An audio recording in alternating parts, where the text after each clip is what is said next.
Viewers, आज के इस वीडियो में आप सभी को मिलने वाली है बहुत ही unique information British India coins के बारे में, क्योंकि जो फैक्ट्स आज मैं आप सभी के साथ शेयर करने वाला हूं ब्रिटिश इंडिया कॉइन्स पे, उनके बारे में मेजॉरिटी ऑफ व्यूअर्स को शायद आइडिया तक नहीं होगा। और इन फैक्ट्स और डिटेल्स को अच्छे से जानने के बाद आप ज़रूर ये सोचेंगे कि आज आपने ब्रिटिश इंडिया कॉइन से रिलेटेड बहुत ही नई और इंटरेस्टिंग इन्फॉर्मेशन अपने नॉलेज बेस में ऐड कर ली है। इन सभी चीज़ों को डिटेल में डिस्कस करते हुए आपको देखने को मिलेंगे हमारी चिल्लर कलेक्शन में से काफ़ी rare British India silver coins भी। सो हेलो एवरीवन, मेरा नाम है रोहित और मैं एक्सक्लूसिवली बात करता हूँ इंडियन कॉइन्स यानी कि भारतीय सिक्कों के बारे में, जिन्हें हम देसी भाषा में कहते हैं चिल्लर। सो वेलकम टू चिल्लर ज्ञान।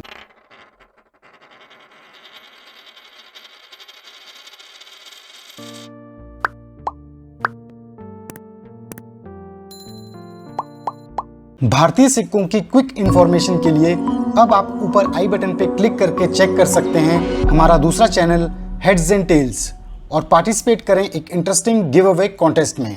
व्यूअर्स, ब्रिटिश इंडिया कॉइन्स के इन यूनिक टॉपिक्स को डिटेल में डिस्कस करने से पहले मैं इनके बारे में थोड़ा सा आप सभी को ब्रीफ करना चाहता हूँ और जानना चाहता हूँ कि आपकी क्या अंडरस्टैंडिंग है इन टॉपिक्स के बारे में। तो आप सभी स्क्रीन पे देख सकते हैं ब्रिटिश इंडिया टाइम के सभी रूलिंग किंग और क्वीन के पोर्ट्रेट वाले एक एक सिक्के दिखाए गए हैं। तो यहाँ पे मैं आप सभी से पूछना चाहूँगा, क्या आपने कभी इन सभी कॉइन्स में रूलिंग किंग और क्वीन के पोर्ट्रेट में कोई यूनिक पैटर्न देखा है या उसे समझने की कोशिश की है? सेकेंड पॉइंट जो हमारा है वो ये है कि अगर आप 1835 से लेकर 1947 तक ब्रिटिश इंडिया कॉइन्स को स्टडी करेंगे तो उनमें आपको नजर आएंगे टोटल 5 रूलिंग किंग और क्वीन, जैसा कि आप स्क्रीन पे दिखाए गए सिक्कों में इजीली काउंट भी कर सकते हैं।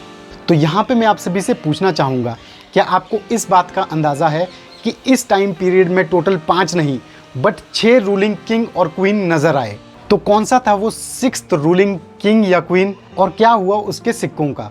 और साथ ही साथ मैं आप सभी के साथ शेयर करूंगा ब्रिटिश इंडिया 1 आना कॉइन्स का एक बहुत ही अननोन फैक्ट।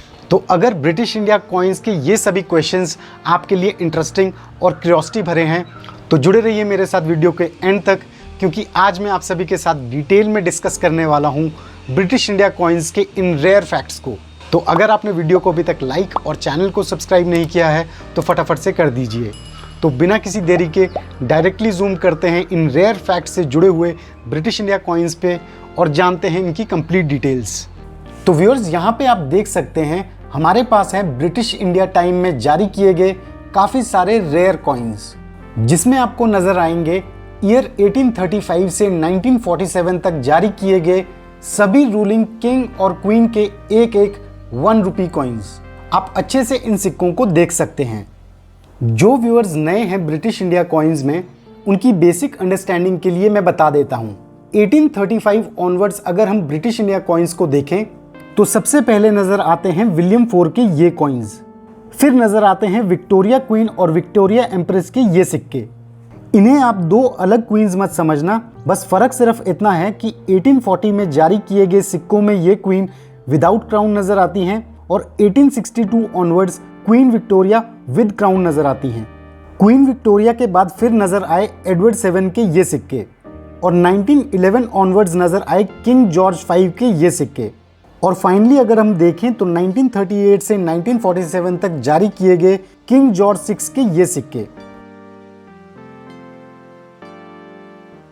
तो व्यूअर्स, जो इन्फॉर्मेशन मैं आपके साथ अब शेयर करने वाला हूँ ये सच में एक बहुत ही इंपॉर्टेंट जानकारी है जो सभी ब्रिटिश इंडिया कॉइन कलेक्टर्स को पता होनी चाहिए। King George 5 4th British emperor थे जो ब्रिटिश इंडिया कॉइन्स में नजर आए, जैसा कि आप सभी यहाँ पे देख सकते हैं। और किंग जॉर्ज 5 के ये सिक्के नजर आए ईयर 1911 से 1936 तक, क्योंकि 20 जनवरी 1936 को जॉर्ज 5 का देहांत हो गया था। इसके बाद किंग जॉर्ज 6 के ये सिक्के नजर आए ईयर 1938 से 1947 तक। अब अगर आपने ईयर्स के पैटर्न पे गौर फरमाया होगा तो आप नोटिस करेंगे कि ईयर 1937 कहीं भी पिक्चर में नहीं आया। जी हाँ, ईयर 1937 में ब्रिटिश इंडिया का आपको कोई भी सिक्का नजर नहीं आएगा। तो क्या आपने कभी ये सोचने की कोशिश की है कि आखिर ऐसा क्यों? आखिर किंग जॉर्ज 6 के इन सिक्कों की शुरुआत साल 1938 से ना होकर 1937 से क्यों नहीं हुई? तो आइए मैं आप सभी को इसका रीज़न बताता हूँ। ब्रिटिश रॉयल फैमिली की ये प्रथा चलती आई है कि किंग और क्वीन के मरण उपरांत उनका ज्येष्ठ पुत्र या पुत्री ही उनका उत्तराधिकारी बन सकता है, यानी कि नेक्स्ट किंग या क्वीन।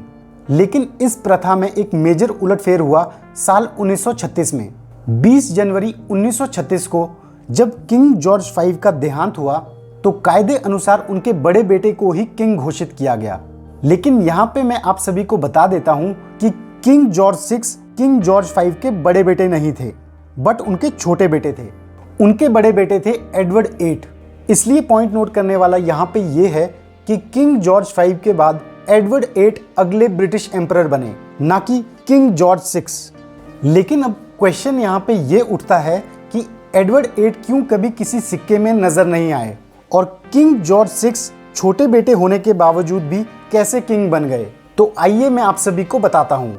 एडवर्ड VIII ज्यादा दिन तक किंग नहीं रह पाए क्योंकि king Edward VIII Wallace Simpson नाम की एक तलाकशुदा महिला से विवाह करना चाहते थे, जो कि ब्रिटिश रॉयल फैमिली में किसी किंग और क्वीन को गद्दी पे रहते हुए करने की अनुमति नहीं थी।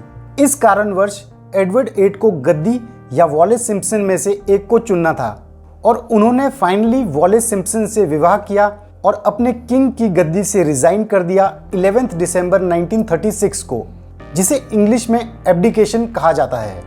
क्योंकि इनका कार्यकाल ब्रिटिश राज में सबसे कम समय के लिए रहा, यानी कि केवल 326 दिन, इस वजह से इस ब्रिटिश किंग के बारे में बहुत ही कम लोग जानते हैं और यही कारण रहा कि इतने कम समय में किंग एडवर्ड VIII पे कोई भी ब्रिटिश इंडिया कॉइन्स नजर नहीं आए। एडवर्ड VIII के रिजाइन करने की वजह से उनके छोटे भाई किंग जॉर्ज VI को किंग बनने की अपॉर्चुनिटी मिली और ऑफिशियली उन्हें किंग क्राउन किया गया 12 मई 1937 को। और इस वजह से किंग जॉर्ज VI के पोर्ट्रेट वाले इन सिक्कों की शुरुआत हुई ईयर 1938 से।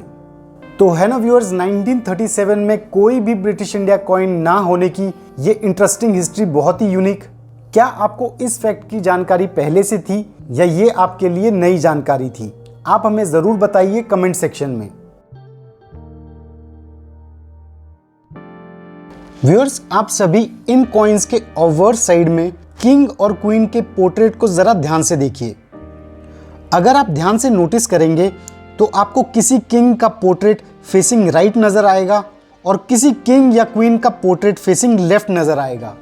तो क्या बिना किसी रीजन के इन्हें ऐसा बना दिया गया? सभी एक साइड भी तो बना सकते थे। तो क्या आपने कभी ये सोचने की कोशिश की है कि ऐसा क्यों, या फिर कभी ये नोटिस किया भी है या नहीं? तो आइए मैं आप सभी को बताता हूं इस यूनिक फैक्ट के बारे में।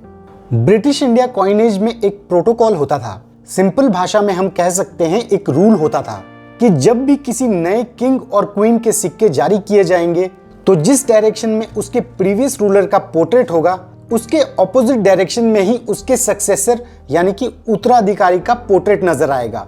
और ये प्रोटोकॉल 1835 से 1947 तक सभी ब्रिटिश इंडिया कॉइन्स में फॉलो किया गया है। आइए सीक्वेंस में लगा के इन सिक्कों को खुद देख लेते हैं। तो जैसा कि आप यहाँ पे देख सकते हैं, 1835 में जारी किए गए विलियम IV के इस सिक्के में आपको पोर्ट्रेट नजर आएगा फेसिंग राइट। विलियम IV के बाद सक्सीड किया क्वीन विक्टोरिया ने, इसलिए आप यहाँ पे देखेंगे क्वीन विक्टोरिया का पोर्ट्रेट नजर आता है फेसिंग लेफ्ट। क्वीन विक्टोरिया के बाद नजर आए एडवर्ड VII और यहाँ पे भी ये प्रोटोकॉल फॉलो किया गया, इस वजह से इनका पोर्ट्रेट नजर आया फेसिंग राइट।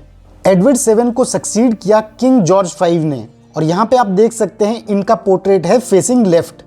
लेकिन किंग जॉर्ज V से किंग जॉर्ज VI में आपको थोड़ी सी डिस्क्रिपेंसी नजर आएगी, जैसा कि ये दोनों सिक्के फेसिंग लेफ्ट हैं, लेकिन प्रोटोकॉल के हिसाब से नेक्स्ट रूलिंग किंग का पोर्ट्रेट फेसिंग राइट होना चाहिए था। तो व्यूअर्स, जैसा कि मैंने आपको बताया, किंग जॉर्ज V के बाद king George VI direct ruler नहीं बने थे। किंग जॉर्ज V के बाद नजर आए थे Edward VIII as next British emperor. हालांकि उन पे कोई सिक्के जारी नहीं किए गए। अगर उन पे सिक्के जारी किए जाते तो उनका पोर्ट्रेट होता फेसिंग राइट। इस हिसाब से किंग जॉर्ज VI के ये जो सिक्के नजर आए वो उसके ऑपोजिट कंसीडर किए जाते हैं, यानी कि फेसिंग लेफ्ट। तो है ना व्यूअर्स, बेहद ही interesting fact British India coins के इन किंग और क्वीन के पोर्ट्रेट्स का। व्यूअर्स, यहाँ पे आप देख सकते हैं हमारे पास है 1 आना कॉइन ऑफ किंग जॉर्ज 6। आप इसे अच्छे से देख सकते हैं। हमने अपने पुराने एक वीडियो में आपको बताया था कि ब्रिटिश इंडिया कॉइन्स को अगर आप स्टडी करेंगे तो 1 आना डिनोमिनेशन के ये कॉइन्स आपको नजर आएंगे सिर्फ एडवर्ड 7, किंग जॉर्ज 5 और किंग जॉर्ज 6 के टाइम में। ब्रिटिश इंडिया मॉनेटरी सिस्टम के आना सीरीज के इस कंप्लीट वीडियो को आप ऊपर आई बटन पे क्लिक करके देख सकते हैं। तो क्या खास फैक्ट्स हैं इन 1 आना कॉइन्स के जो शायद इससे पहले आपको कहीं सुनने को ना मिले। आप सभी अगर ब्रिटिश इंडिया के इन 1 आना कॉइन्स को देखेंगे तो सबका शेप आपको सिमिलर दिखेगा। इनमें आपको नजर आएंगे 12 कर्व नॉचेस, जैसा कि आप सभी यहां पे देख सकते हैं, जिन्हें हम स्कैलप्स भी कहते हैं।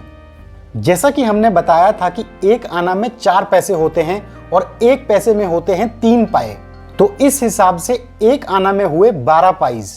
तो व्यूअर्स, ये जो 12 कर्व नॉचेस हैं यानी कि स्कैलप्स, ये दर्शाते हैं इस 1 आना को बनाने वाले उन 12 पाइज को, क्योंकि पाए ब्रिटिश इंडिया मॉनेटरी सिस्टम का सबसे छोटा यूनिट होता था। तो है ना व्यूअर्स, बहुत ही स्ट्रेंज बट लॉजिकल फैक्ट। और एक और खास बात, एडवर्ड 7 के सभी डिनोमिनेशंस के कॉइन को अगर आप देखेंगे तो उनमें आपको नजर आएगा एडवर्ड 7 का ये विदाउट क्राउन वाला पोर्ट्रेट। लेकिन एडवर्ड 7 के सिर्फ 1 आना कॉइन्स ही वो कॉइन्स हैं जिनमें आपको नजर आएगा इनका विद क्राउन पोर्ट्रेट। तो व्यूअर्स, ये थे ब्रिटिश इंडिया कॉइन्स के कुछ अननोन फैक्ट्स आप सभी की जानकारी के लिए चिल्लर ज्ञान की टीम की तरफ से। तो व्यूअर्स, कैसे लगे आप सभी को ये ब्रिटिश इंडिया कॉइन्स और इनकी हिस्ट्री से जुड़े हुए दिलचस्प फैक्ट्स, और कौन कौन सी इंफॉर्मेशन आप सभी के लिए नई और इंटरेस्टिंग थी, ये सभी चीज़ें आप हमें बता सकते हो नीचे कमेंट सेक्शन में। और चिल्लर ज्ञान के इस वीडियो को ज़्यादा से ज़्यादा शेयर कीजिए अपने सभी फ्रेंड्स और सोशल नेटवर्क्स पे, ताकि ब्रिटिश इंडिया कॉइन्स के इन रेयर फैक्ट्स के बारे में सभी जान पाएँ। So thanks for watching our video. अगर आपको वीडियो पसंद आया तो वीडियो को लाइक कीजिए और चैनल को सब्सक्राइब कीजिए। और अगर आप हमारे सब्सक्राइबर पहले से हैं तो बेल आइकन को हिट कीजिए, ताकि आपको मिलते रहें चैनल रिलेटेड अपडेट्स जल्द से जल्द। और मैं जल्दी अपलोड करूंगा अपना नेक्स्ट चिल्लर video. So stay tune to our channel Chillar Gyan. Till then, just चिल्लर।